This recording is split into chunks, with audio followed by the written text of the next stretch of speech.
Good morning students, welcome to my YouTube channel mathematics with Avi girl. स्वागत है students आपका मेरे चैनल पर। आज हम करने वाले हैं इंटीग्रल का क्वेश्चन। काफ़ी टाइम से पढ़ रहे हैं इंटीग्रल वैसे तो, बट आज भी हम इंटीग्रल का ही क्वेश्चन सॉल्व करेंगे। क्वेश्चन दिया है आपको इंटीग्रेट करना है x into sec square x के दो फंक्शन दे दिए हैं मल्टीप्लाई में। एक फंक्शन x हो गया, दूसरा फंक्शन सेक स्क्वायर एक्स हो गया। मल्टीप्लाई में दे दिए हैं दो फंक्शन और कह रहा है इंटीग्रेट कर दो x के रेस्पेक्ट में। तो कुछ याद आ रहा है स्टूडेंट्स प्रीवियस लेक्चर्स आपको? मैंने आपको बताया था product rule, integration by parts याद है आपको? हमने पढ़ा था लेक्चर इंटीग्रेशन बाय पार्ट्स का ही हमारा एक इम्पोर्टेंट लेक्चर था, उसमें मैंने आपको सब चीज़ें बताई थी। मैंने आपको बताया था स्टूडेंट्स, यदि दो फंक्शन दे देता है हमको मल्टीप्लाई में तो कैसे उसका इंटीग्रल सॉल्व करते थे। कैसे करते थे? जैसे फर्स्ट फंक्शन और सेकंड फंक्शन, कोई दो फंक्शन दे दिए एक्स के और कह रहा है इंटीग्रेट कर दीजिए, तो क्या होता था?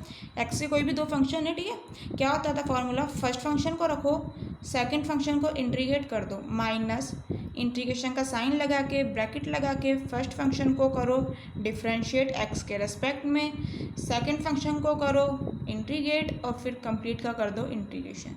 यही हमने पढ़ा था। इंटीग्रेशन बाय पार्ट्स वाला जो लेक्चर था स्टूडेंट्स, आपने वो नहीं लिया है तो लिंक आपको मिल जाएगा इस वीडियो के डिस्क्रिप्शन बॉक्स में, वहाँ से ले लीजिएगा। सो स्टूडेंट्स, हमारे पास फार्मूला तो आ गया, बट अब ये चीज़ समझ नहीं आ रही कि फर्स्ट फंक्शन किसे माने और सेकंड फंक्शन किसे माने। और पहली बात तो इसकी ज़रूरत ही क्यों पड़ रही है? हम अपनी मर्ज़ी से नहीं मान सकते क्या कि फ़र्स्ट फंक्शन इसको मान ले या फिर इसको मान ले? तो स्टूडेंट्स, अपनी मर्ज़ी नहीं चलती है यहाँ। मैंने आपको बताया था मर्ज़ी क्यों नहीं चलती है, उसका कारण आपको लेक्चर में मिल जाएगा, जिसका लिंक मैं आपको डिस्क्रिप्शन बॉक्स में देने वाली हूँ। क्लियर? ठीक है, चलो उसका कारण पता लग जाएगा। बट अब यहाँ बताएं कैसे फर्स्ट फंक्शन मानना किसे है? तो इसके लिए भी मैंने आपको बताया था एक आइलेट। क्या होता था ये आइलेट? आई मतलब इनवर्स, एल मतलब लॉगरिथम, ए मतलब अलजेब्रा, टी मतलब ट्रिग्नोमेट्री, ई मतलब एक्सपोनेंट। तो एक्स दिया है आपको, यानी कि अलजेब्रा दे दिया। फिर क्या दिया है स्टूडेंट्स आपको फिर क्या दिया है स्टूडेंट्स? सेक स्क्वायर एक्स, यानी कि सेक यानी कि ट्रिग्नोमेट्री दे दिया। अलजेब्रा पहले आ रहा है या ट्रिग्नोमेट्री पहले आ रहा है? ऑब्वियसली अलजेब्रा पहले आ रहा है, तो बस अलजेब्रा पहले आ रहा है तो अलजेब्रा को फर्स्ट मान लो और सेक स्क्वायर एक्स को सेकंड मान लो, यानी कि ट्रिग्नोमेट्री को सेकंड मान लो। ठीक है, एग्जाम्पल आपको कि इन्वर्स में क्या आता है, अलजेब्रा में क्या आता है, एक्सपोनेंट में क्या आता है, आपको उस लेक्चर में मिल जाने वाली है, वहाँ से देख लीजिएगा। ठीक है, तो स्टूडेंट्स फर्स्ट सेकंड फंक्शन के बारे में जान चुके हैं, फार्मूला भी है, इंटीग्रेट कर सकते हैं, कर देते हैं। फर्स्ट फंक्शन को रखना है, सो एक्स को रख लो, सेक स्क्वायर एक्स यानी कि सेकंड फंक्शन को कर दो इंटीग्रेट, तो क्या आ जाएगा? सेक स्क्वायर एक्स का integration minus integration bracket first function का डिफ्रेंशिएशन यानी कि एक्स का differentiation, so D by D x करना है आपको एक्स का, सेकंड फंक्शन का इंटीग्रेशन यानी कि सेक स्क्वायर एक्स का इंटीग्रेशन, फिर कंप्लीट का आपको करना है इंटीग्रेशन। क्लियर? डी एक्स आपका is equal to x. Sec square x का इंटीग्रेशन याद है? मैंने आपको बताया था पहले ही, क्या होता था अपना? tan x।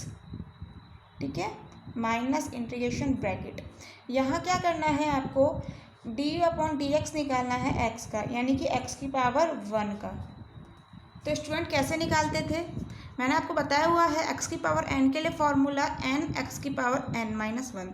आज अपना क्या है? n की जगह 1, n की जगह क्या है आज आपका 1, तो n की जगह 1 यहाँ पुट कर दो, क्या आ जाएगा?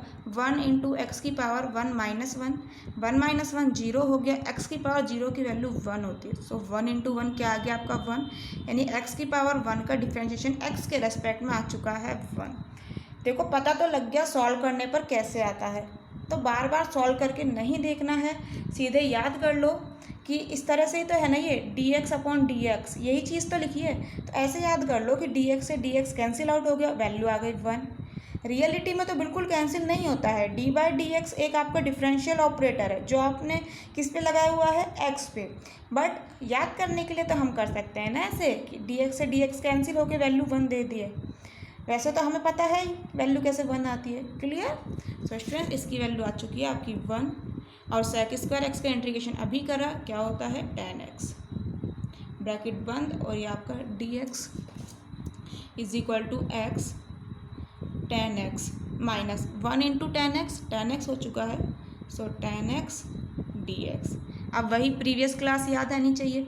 tan x का इंटीग्रेशन मैंने आपको क्या बताया था स्टूडेंट्स, इसका हमने इंटीग्रेशन सॉल्व भी किया था। क्या होता था इसका इंटीग्रेशन, log sec x, ठीक है, so is equal to x tan x minus tan x का इंटीग्रेशन क्या हो जाएगा स्टूडेंट्स, log sec x। अगर स्टूडेंट्स चाहो तो आप यहाँ एग्जाम में सॉल्व भी करके दिखा सकते हो कि tan x का इंटीग्रेशन कैसे आता था अपना log sec x। ये चीज़ हम पहले पढ़ चुके हैं, इसलिए रिपीट नहीं कर रहे हैं। तो आप लोग मेरे लेक्चर्स ले सकते हो। मेरे जब चैनल पे विजिट करोगे तो वहाँ प्लेलिस्ट में मिलेगी आपको इंट्रीगल के नाम से एक प्लेलिस्ट, ठीक है। इंट्रीगल के नाम से जो प्लेलिस्ट है स्टूडेंट्स, उसमें आपको सारे लेक्चर्स मिल जाएंगे इंट्रीगल के। वहाँ से आप लोग देख सकते हैं tan x का इंटीग्रेशन, ठीक है। तो वहाँ से स्टूडेंट्स आप लोग देख के करके आइएगा एग्जाम में tan x का इंटीग्रेशन कैसे log sec x आता है। क्लियर स्टूडेंट्स, अगर नहीं करके आओगे तो हो सकता है देखो एग्जाम में नंबर कट भी जाए, क्योंकि अगर ये थोड़ा अच्छे नंबर का क्वेश्चन आता है, यानी कि 5 नंबर का क्वेश्चन आ जाता है या 4 नंबर का क्वेश्चन आ जाता है, तो आपको इतना छोटे सा नहीं करना चाहिए, आपको कंप्लीट चीज़ें समझा के आनी चाहिए।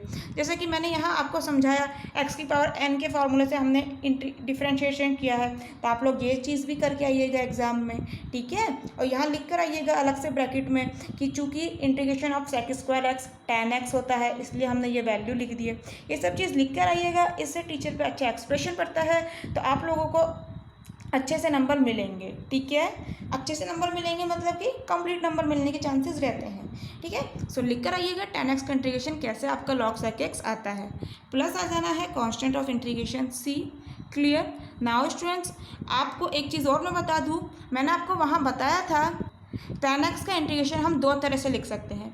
tan x का इंटीग्रेशन या तो आप लिख सकते हो log sec x, या क्या होता था माइनस log cos x, याद है। tan x का इंटीग्रेशन मैंने आपको दो बताए थे स्टूडेंट्स, मैंने आपसे कहा था सॉल्व भी करे थे। tan x का इंटीग्रेशन या तो क्या होता है log sec x, या क्या होता है minus log cos x। Clear. अरे स्टूडेंट्स, यहाँ से भी ला सकते हो, अभी भी देखो कैसे बताया था, लॉग क्या लिखा है आपका log sec x, इसको हम इसके इक्वल ला रहे हैं ना, इसका इंटीग्रेशन ये भी होता है, इसका इंटीग्रेशन ये भी होता है, यानी कि ये दोनों भी इक्वल है। तो ये इसके इक्वल कैसे है, log sec x को आप क्या लिख सकते हो, log sec x को क्या लिख सकते हो 1/cos x, ठीक है, is equal to log cos x को 1/cos x को इस तरह से नहीं लिख सकते, cos x की पावर -1 लिख सकते हैं ना, cos x की पावर -1 मैंने आपको बताया हुआ है ना। जैसे 1/x होता था, हमने बहुत सारे ऐसे क्वेश्चन किए हैं, अगर इस x को आप ऊपर लेके जाओगे तो पावर का साइन चेंज हो जाता था, x की पावर क्या हो जाती थी -1। तो ऐसे ही इसे हम ऊपर लेके गए तो cos x की पावर क्या हो गई -1। क्या आप log की प्रॉपर्टीज़ याद हैं जो मैंने आपको बताई हुई है प्रीवियस लेक्चर्स में, हमने कई बार यूज़ करी है स्टूडेंट्स। मैंने आपको बताया हुआ है log a की पावर x को आप लिख सकते हो x log a, यानी कि ये जो पावर है ना ये आगे आ जाती है। क्लियर।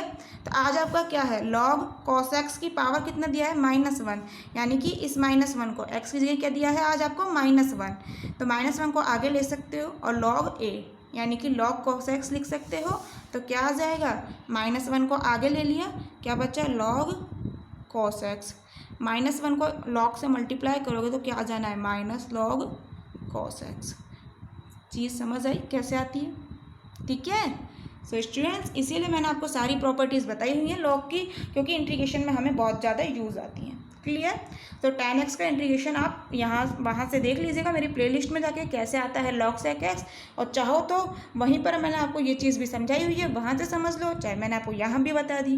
क्लियर। सो स्टूडेंट्स, आप इसको या तो ये आंसर दे के आ सकते हो एग्ज़ाम में, चाहो तो cos की फॉर्म में दे आओगे, क्या हो जाएगा x tan x, तो माइनस तो पहले से ही है, सो माइनस tan x का इंटीग्रेशन क्या बताया -log cos x, ठीक है। सो क्या लिख लोगे -log cos x plus constant of integration c is equal to x tan x minus minus plus log cos x plus constant of integration c, और ये आपका आंसर। चाहो तो ये कराना एग्ज़ाम में या ये कराना, कोई फ़र्क नहीं पड़ता। अगर दोनों याद हों तो दोनों भी करके आ सकते हो, कोई भी फ़र्क नहीं पड़ने वाला। क्लियर? सो स्टूडेंट समझ आया? अगर कहीं भी क्वेरी हो, कोई भी आपको प्रॉब्लम आ रही हो किसी भी स्टेप में, तो कमेंट बॉक्स में पूछ लीजिएगा। ठीक है? सो थैंक यू स्टूडेंट्स, मिलते हैं नेक्स्ट लेक्चर में कुछ और इंटीग्रल के क्वेश्चंस के साथ। तब तक के लिए बाय बाय और प्रैक्टिस करते रहिए इंटीग्रल के क्वेश्चंस की।